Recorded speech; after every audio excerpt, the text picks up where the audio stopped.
Hello there, I'm Barbara Serra. These are the top stories on Al Jazeera. The White House says some constraints are needed on how the U.S. gathers its intelligence. It follows more revelations about the National Security Agency spying on European allies. In Spain, a newspaper reported that the NSA tracked more than 60 million phone calls. An EU delegation has taken its concerns directly to Washington, D.C., talking to politicians there about the need to rebuild trust. Shia Bratansi has more from Washington. Well, it's interesting. The White House says it's not going to comment specifically about these latest stories in the press about the tens of millions in Spain who've been under surveillance. However, that hasn't stopped the White House and the Obama administration from anonymously leaking a story to the Wall Street Journal as far as the surveillance of Angela Merkel's phone is concerned, which perhaps they're more worried about, frankly, than the surveillance or the information about the surveillance of the millions of the rest of us.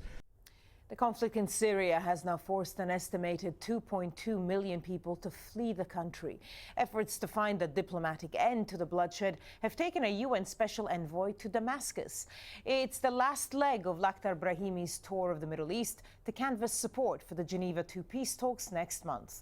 However, some rebel groups say attending such negotiations would be an act of treason.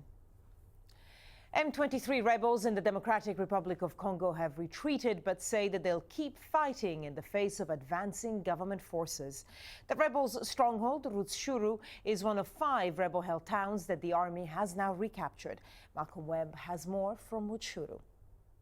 Just a couple of days ago, this tank was in the hands of the M23 rebels. It was firing on government positions just over there. Then it got hit by a shell from the government side. It's completely burned.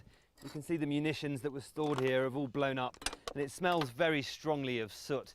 Inside the hatch here, you can actually see the remains of the people who were operating it, but it's too strong for us to show. Since then, the government have made substantial advances and have moved about another 5 kilometers in that direction.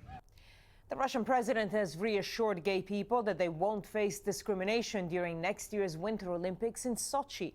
On a visit to the official Olympic site, Vladimir Putin said everything is being done so that participants and guests feel comfortable regardless of nationality, race or sexual orientation.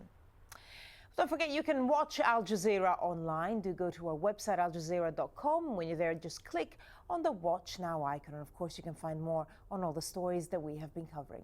Well, those were the headlines on Al Jazeera. And that's all from me, Barbara Serra. Bye-bye.